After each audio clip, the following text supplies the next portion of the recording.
Chapter 500. Trapped inside and outside, slashing thorns and vines. 12 days later. In the secret room, Fang Yuan was seated above a cushion, with both eyes closed. His whole body was tense, and his mind was in placid tranquility. His attention was solely focused on the turtle jade wolfskin goo that was within his aperture. Currently, the goo floated atop his primeval sea within his first aperture. Primeval essence was continuously poured onto it, which caused the goo to emit a jade-colored light. The light radiated from his aperture and illuminated Fang Yuan's entire body. Gradually, the rays of light dimmed. The entire turtle jade wolfskin goo dissipated into tiny fluorescent particles, thoroughly destroyed. Fang Yuan was already mentally prepared. Turtle jade wolfskin goo needed to be consumed and would leave imprints on the goo master's body, similar to the bronze skin, goo, and iron bone goo. These past few days I've been in constant seclusion. My body has finally been refined to turtle jade wolfskin. Fang Yuan slowly opened his eyes and pulled back the cuffs of his sleeves to examine the skin on his arms.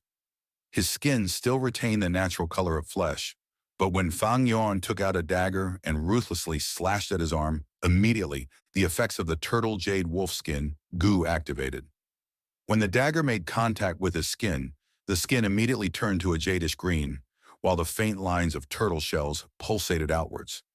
Cutting the skin was similar to a collision with iron, or possibly jade, but the skin still retained a degree of flexibility. Fang Yuan gave a satisfied nod. The turtle jade wolfskin goo is rank 5.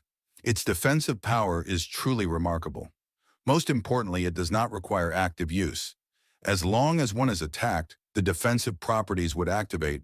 It is extremely practical as no primeval essence is expended in the process. It wasn't difficult for a goo immortal to acquire rank 5 goo, though for mortal goo masters, they were quite rare. For a large number of rank 5 goo masters, they only possess one rank 5 goo. Some do not even possess rank 5 goo, but instead resorted to rank 4 goo as substitute. Upon meeting Fang Yuan, He Lulan immediately used turtle jade wolfskin goo to entice him, which, in the eyes of bystanders, was a huge investment. In the eyes of Fang Yuan, a rank 5 goo wasn't much, but it allowed him to sense the sincerity from He Lulan. Turtle jade wolfskin's modification is done. The next step is to improve my strength. Fang Yuan sat still upon his cushion, seizing the most of every minute, diligently improving his strength. He sent out a strength of 10 goo. This goo was like an iron weight. After being infused with primeval essence, it suspended itself above Fang Yuan's head and afterwards blossomed with a glorifying radiance, covering his entire body while engraving a particular strength path down mark onto his body. As time passed, the strength of Fang Yuan slowly and steadily grew. For quite some time, he cultivated his strength non-stop. He had already used up the 5 strength of 10 goo he purchased earlier. Now he would have to use He Tribe's inventory to acquire more strength of 10 goo. By now, Fang Yuan's body contained the strength of 60 jun, stored in the very depths of his body. 10 jun was the strength of 300 jin. 60 jun was equal to 1,800 jin of strength. On Earth, Green Dragon Crescent Blade. One weighed merely 82 jin. I have already refined this body with turtle jade wolfskin, thus it can hold about 100 jun of strength. 100 jun of strength or more would be within the range of rank 5 realm. Jin strength, goo and jun strength goo's recipes were the invention of a rank 7 goo immortal. Compared to traditional beast strength goo, they were easier to refine, while simultaneously costing less, and thus were widespread in the north. Fang Yuan abandoned his beast phantom goo and picked up the jun strength goo, not only to keep up with current developments, but also to make his path more convenient, allowing him to disguise his own identity. However, Jun strength goo could not solve the fundamental problem of strength path. Fang Yuan had 60 jun of strength within him, but in practice could only exert a small portion of it. To solve the problem, he would have to rely on all-out effort goo. All-out effort goo could allow a goo master to make use of their whole body's strength, allowing them complete liberty to exert strength. It was truly the core goo of strength path. Therefore, Fang Yuan decided it would be his second aperture's vital gumper. But this all-out effort goo was a mere rank 3 goo, and being in a foreign land resulted in it being suppressed to rank 2.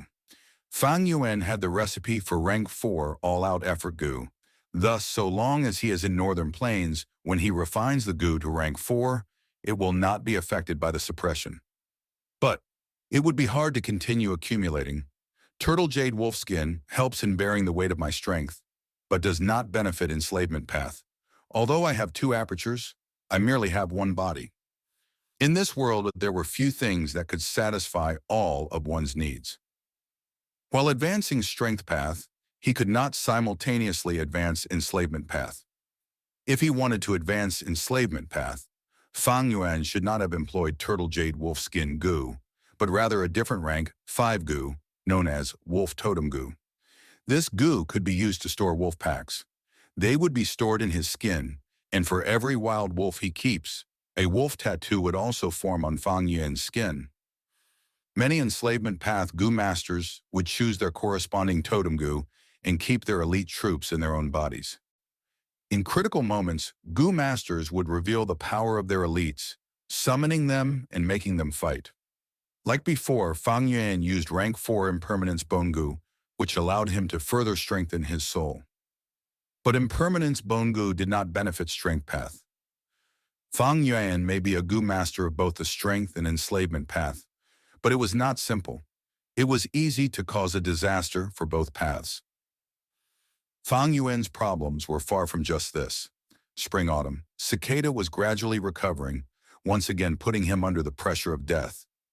His frequent entering and exiting of Hu Immortal Blessed Land caused his supply of starlight firefly goo to dwindle. Immortal crane sex, great desire towards Hu Immortal Blessed Land, the mysterious force's attention, due to the fixed immortal travel goo, the problem of recovering fixed immortal travel, and gruel mud. Immortal goo, Hu Immortal Blessed Land's earthly calamity, the crisis concerning the death of Dong Hun Mountain, and constantly pretending to be Changshan Yin, and the mental pressure of making sure I do not show any weakness or flaws. His situation was terrible. It could even be said that he was beset on all sides. But because of the crisis, I can look forward to the moment when I cut through the thistles and thorns and break free of worries. Fang Yuan let out a cold laugh, organizing his state of mind, and left his secret room. Outside the secret room stood 2 rank 3 goo masters, standing like guardians. The Wolf King's identity was the main reason for this situation. After arriving at Hay Tribe camp, they immediately decided to strictly protect him. "Greetings, Lord Wolf King." When the 2 goo masters saw Fang Yuan come out, they immediately saluted and reported to him. Lord He Lu Lan invited the other lords to attend the banquet to conduct important business. After returning to Hay Tribe's compound, He Lu Lan one large feast for almost 3 days and spent 5 days at a smaller feast. Several invitations were sent to Fang Yuan, but he was busy cultivating. Every sent invitation was completely rejected by him. Fang Yuan was in a race against time to increase his strength, which was also in accordance with Changshan Yin's haughty and lofty disposition. Though this time the banquet was extraordinary, there are important matters to discuss. Fang Yuan's footsteps halted, and he changed his usual attitude towards banquets. "Let's go." The secret room was built underground. Fang Yuan exited his secret room and arrived above the ground. The curtain of night already enveloped the sky, stars scattered about. Rushing to the banquet, as he had expected, it was the matter of the blood oath. These days, the banquet did not have He Lu Lan's usual decadence. Rather, it focused on talks between leaders, negotiating the contracts of an alliance. This heroes' assembly was only the preliminary stage to establishing the genuine union, which would unite the forces of all parties into one alliance.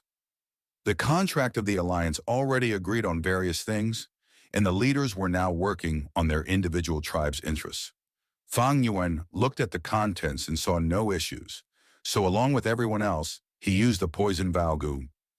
Poison vow goo had the power to restriction and was also the foundation of building mutual trust. But Fang Yuan was the exception. He possessed eating one's words goo. In 200 years, this goo would be developed by a Western desert chief. When he was in Shangclan City, he used it to break his poison vow with Binding Bing. And, and now that he could link with Treasure Yellow Heaven, if he wanted to remove the poison vow, he would merely have to refine it again. The main tent was brightly lit, with each tribe having their own seat. Heilu Lan held the central seat, and the first to his left was Fang Yuan, with Ge Guang standing behind him. It was difficult for the young tribe leader to hide his happy expression. Holding second seat in the alliance was a result of clinging to Fang Yuan. Their benefits surpassed that of any ordinary medium-sized tribe. Sitting after Fang Yuan were the leaders of the large tribes, Wang tribe, Fang tribe, and Ye tribe. While down the line were the leaders of the medium-sized tribes, and finally the small-scale tribe leaders, as well as the rank 4 demonic path experts. Now the alliance began its preliminary aggregation, before they were merely like loose sand. Ha ha ha ha ha ha, now everyone is family. According to conventional tradition, after having established our alliance, we need to hold a large feast. But these traditions and conventions are total bullshit. I've already thought of something better rather than annexing those weaker powers. We should instead collect wild wolves. Heilu Lan began his speech. Soon, all eyes concentrated on Fang Yuan's face. Fang Yuan's complexion was indifferent. His eyes darted across the room. Within his heart, he understood that by joining in, he had already altered history. He vaguely remembered 500 years ago in his previous life, after Heilu Lan's alliance was formed, he immediately assaulted the east, launching a bloody war with the Dongfang tribe. But this is good. Although Heilu Lan prevailed over Dongfang tribe, he suffered huge losses in the process. Heilu Lan is obviously taking consideration of my Night Wolf Emperor, which was expected. With the Night Wolf Emperor, he could incorporate myriad beast groups into his army. The expansion of the wolf group will be a great thing for me. Fang Yuan thought about it for a moment and gave everyone a nod. Since this is the case, I will do my part. No one in the camp gave an objection. The larger the number of wolves, the more they would benefit, while suffering fewer casualties, preserving the strength of their tribes as much as possible. Heilu Lan was relying heavily on Chang Shanyin. Everyone understood and agreed. It would be a shame to have such a great master of the enslavement path and not put him to use. As for the sharp rise in strength of the Wolf King, they did not have to be too concerned. They were not aware of the eating one's words goo and had complete trust in the poison vow goo. Since the covenant had already been formed, they did not have to worry that the Wolf King would take advantage of their interests. Soon after their discussion, the entire He tribe alliance began to work actively. Goo masters from tribes both large and small dedicated themselves to expanding Fang Yuan's wolf pack.